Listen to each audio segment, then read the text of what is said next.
বন্ধুরা, আমাদের ড্রাইভারের জীবন। রাত্রে গাড়ি চালায় আসছি, খাওয়া নাই, ঘুম নাই।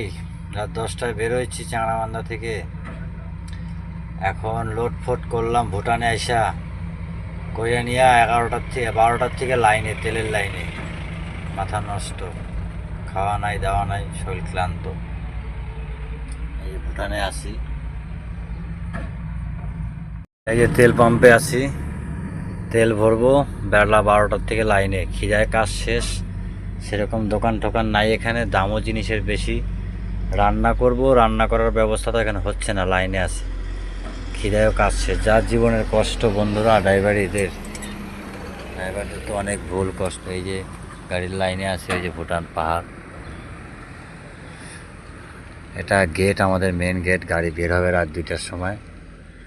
আজকে রাতও ঘুম নাই, যেতে যেতে কালকে সকাল 6টা। এই হচ্ছে কষ্টকর জীবন আমাদের বন্ধুরা। এরকম ভিডিওর জন্য পাশে থেকো, ভালো থেকো সবাই।